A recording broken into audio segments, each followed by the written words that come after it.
আজকে আমরা আলোচনা করব পরিবৃত্ত এবং অন্তবৃত্ত নিয়ে। পরিবৃত্ত আর অন্তবৃত্ত 5 মার্কস থাকে সায়ন। ক মার্কস? 5 মার্কস। তো তোমরা আঁকা যদি মোটামুটি একটু শিখতে পারো, আশা করছি 5 মার্কস এখান থেকে যে করে হোক তুলে নেওয়া যাবে।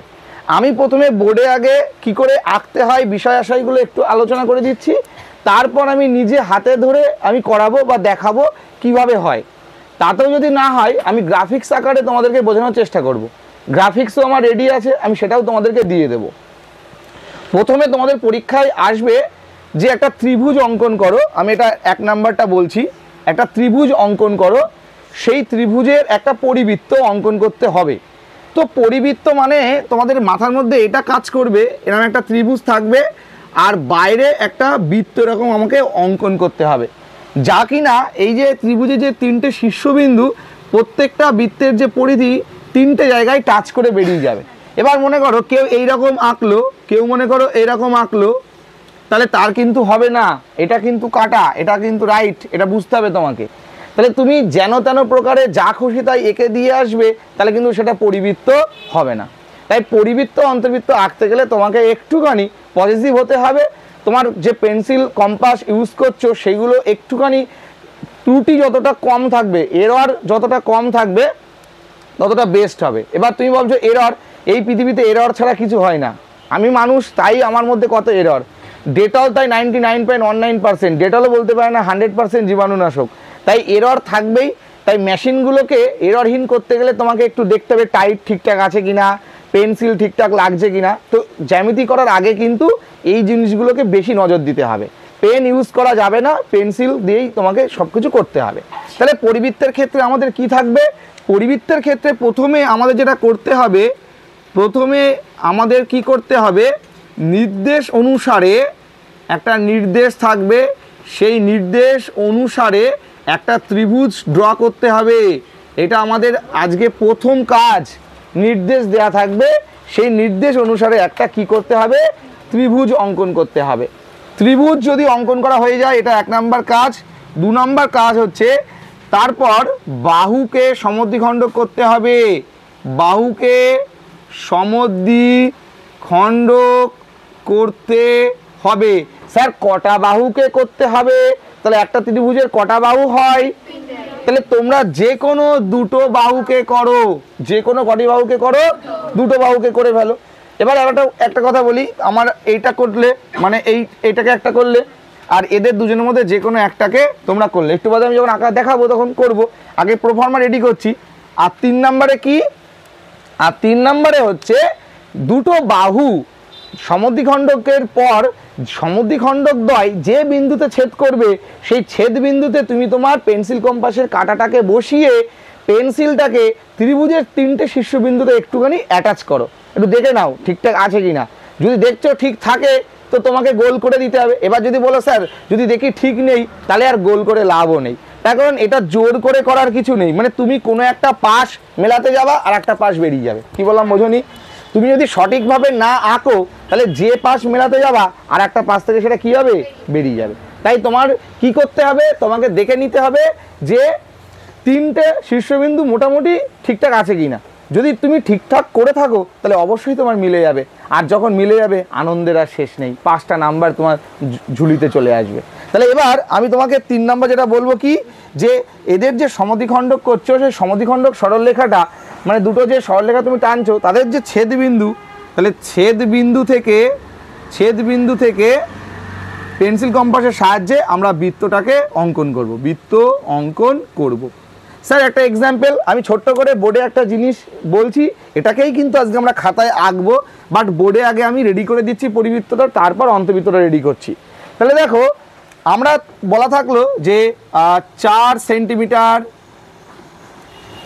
5 সেন্টিমিটার এবং 7 সেন্টিমিটার বাহু বিশিষ্ট একটি ত্রিভুজ অঙ্কন করো। এই যে বাহু বিশিষ্ট একটি ত্রিভুজ অঙ্কন করো, এটা হচ্ছে এরকম বলা থাকলো। আর কি বলা থাকবে, ওই ত্রিভুজের একটি পরিবৃত্ত অঙ্কন করো। তাহলে আমরা প্রথম কাজ কি করব, স্কেলের সাহায্যে আগে 4 সেন্টিমিটার এঁকে নেবো, সবাই আগে বুঝে নাও। তারপরে একটা 5 সেন্টিমিটার এঁকে নেবো, তারপরে একটা 7 সেন্টিমিটার এঁকে নেবো। এটা হলো আমাদের প্রথম কাজ, এটা হলো স্টেপ 1। এবার স্টেপ 2 করব আমরা কি, আমরা এবার একটা অজানা বাহু টেনে নেব। স্কেলের সাহায্যে একটা অজানা বাহু, যেটা সব থেকে বড় বাহু সেটা পেন্সিল কম্পাসের সাহায্যে মাপটা নিয়ে নেব, নিয়ে এখান থেকে কাটা বসিয়ে টুক করে দেবো কেটে, আর নাম দিয়ে দেবো বি সি, আর এটা নাম দেবো এক্স যেহেতু অজানা। তাহলে এবার এখান থেকে তারপর আমি 5-এর মাপটা নেব, 5-এর মাপ নিয়ে কেটে দেবো, তারপরে 4-এর মাপটা নেব, নিয়ে সি বিন্দুতে কাটা ধরে কেটে দেবো, দিয়ে স্কেলের সাহায্যে ক্রস সেকশন এরিয়া থেকে আমি দাগটা টেনে দেবো, বি আর সি যুক্ত করবো। তাহলে আমাদের ত্রিভুজ আঁকা কমপ্লিট হলো, ত্রিভুজ আঁকা কমপ্লিট হলো। এটা গেল স্টেপ 2। এবার স্টেপ 3, স্টেপ 3তে কী করব এই ছবির উপরে বুঝিয়ে দিচ্ছি। এবার বাহুকে সমদ্বিখণ্ডক করব। কাকে সমদ্বিখণ্ডক করব? বাহুকে সমদ্বিখণ্ডক করব। তাহলে প্রথমে এই বাহুটাকে যদি সমদ্বিখণ্ডক করি, অর্ধেকের বেশি মাপ নিয়ে উপরে নিচে, তাই তো, উপরে নিচে, আবার এখান থেকে ধরে নিলে উপরে নিচে, তাহলে একটা দাগ টেনে দিলাম। এবার এই বাহুটাকে মনে করো সমদ্বিখণ্ডক করছি, তাহলে এর উপরে নিচে করে আর একটা বাহু নিয়ে পেয়ে গেলাম। এবার এই যেখানে গিয়ে ক্রস সেকশন এরিয়া হলো এটা ও বিন্দু, এখান থেকে তুমি এবার কাটা ধরে যদি তুমি ঘুরিয়ে দাও তাহলে পরিবৃত্তটাও অঙ্কন হয়ে যাবে, আর সাথে সাথে আমাদের 5 নম্বরও ঝুলিতে ঢুকে পড়বে। এই হচ্ছে আমাদের পরিবৃত্তের কনসেপ্ট। তাহলে এবার তোমাদের পরীক্ষা হলে স্যার এটাই কি আসবে? নো, নেভার এটাই আসবে এমন কোনো কথা না। ত্রিভুজ যা খুশি তাই আঁকতে দিতে পারে। স্যার ত্রিভুজ কেমন কেমন আঁকতে দিতে পারে? আমি এখন যে ত্রিভুজটা দিয়েছি সেটা বিষমবাহু ত্রিভুজ, সমবাহু ত্রিভুজ আসতে পারে, সমদ্বিবাহু ত্রিভুজ আসতে পারে, বা কোণ বলে দিতে পারে। যে বললো দুটো কোণ, এই দিক থেকে মনে করে একটা কোণ গেল আর এই দিক থেকে একটা কোণ গেল, গিয়ে একটা ত্রিভুজ তৈরি হলো। তারপরে তাহলে তোমার উদ্দেশ্য হচ্ছে প্রথমে কমেন্ট অনুসারে পরীক্ষায় কেমন প্রশ্ন আসছে সেই কমেন্ট অনুসারে ত্রিভুজটাকে আগে ড্র করা, ত্রিভুজটা ড্র হয়ে যাওয়ার পর তারপর সেটাকে বাহুর সমদ্বিখণ্ডক করা, আর সমদ্বিখণ্ডক হয়ে গেলেই যেখানে ক্রস সেকশন পাবে সেখান থেকে কাটা ধরে গোল্লাটাকে ঘুরিয়ে দেওয়া, তাহলে পরিবৃত্ত রেডি। তাহলে পরিবৃত্ত মানে মাথার মধ্যে কি রাখতে হবে? পরিবৃত্ত মানে মাথার মধ্যে রাখতে হবে একদম বাহুগুলোর সমদ্বিখণ্ডক, বাহুর সমদ্বিখণ্ডক মানে সেটা হচ্ছে পরিবৃত্ত। ক্লিয়ার হলো? তাহলে এবার তোমরা নিজেরা খাতা পেন্সিল বের করো আর এটাকে আঁকো, আর পরিবৃত্তটা হচ্ছে কিনা সেটাও তোমরা দেখে নাও।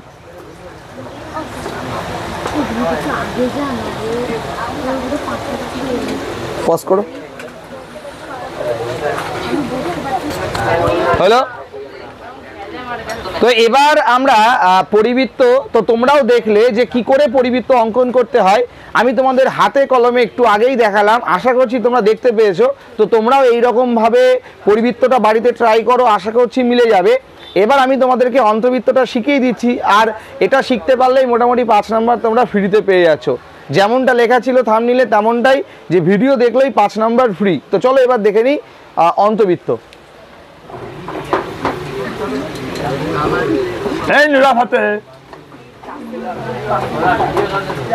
খুসু খুসু খুসু মরেছ।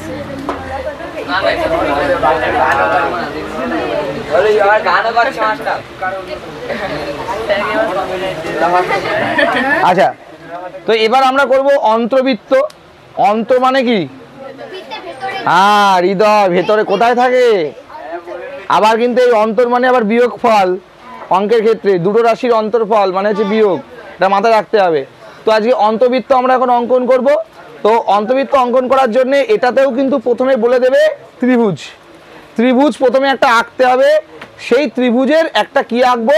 অন্তবৃত্ত আজকে আমরা এঁকে ফেলবো।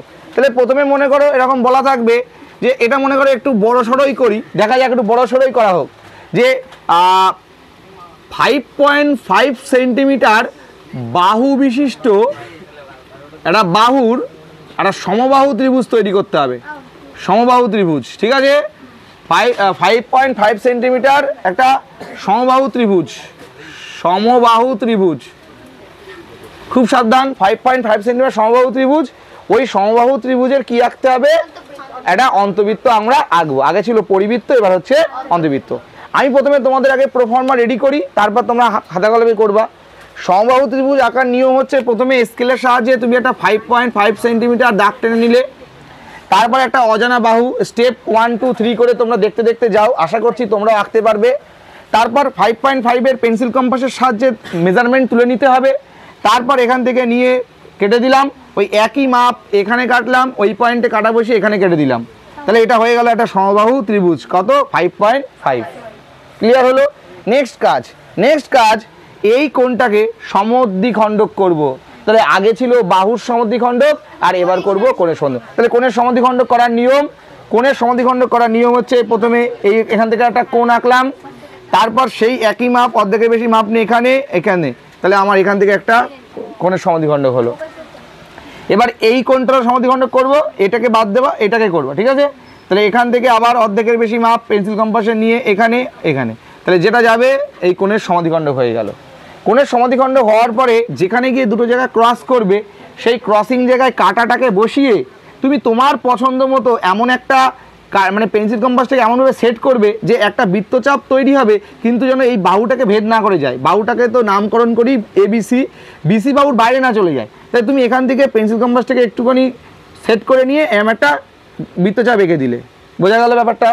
ওই একই মাপটাকে আর ছাড়বে না, ওই একই মাপ কাটা বসিয়ে এখানে কাটবে, কাটা বসিয়ে এখানে কাটবে। তাহলে এখান থেকে একটা লম্বা দাগ চলে আসলো।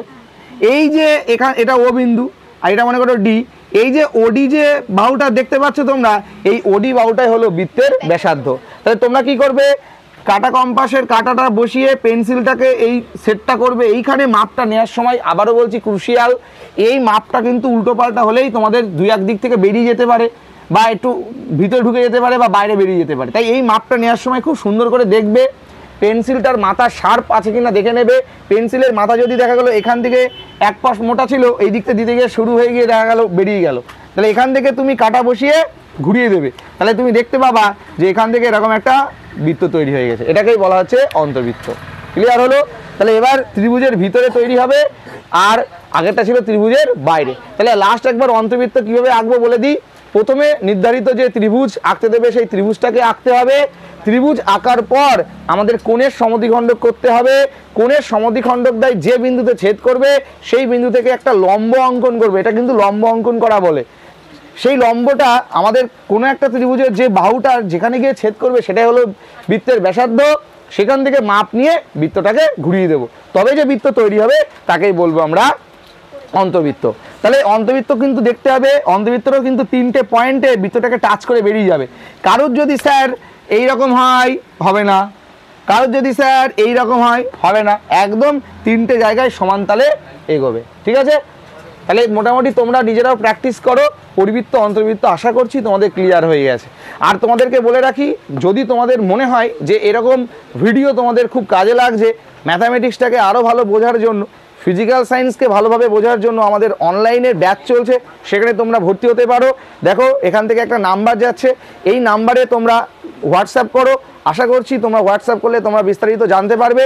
আর আবারও বলে রাখি, ক্লাস 8, 7 এবং 9 অর্থাৎ 7, 8, 9-এর নোট কিন্তু দেওয়া চলছে ফিজিক্যাল সায়েন্সে সেকেন্ড টার্মের উপর।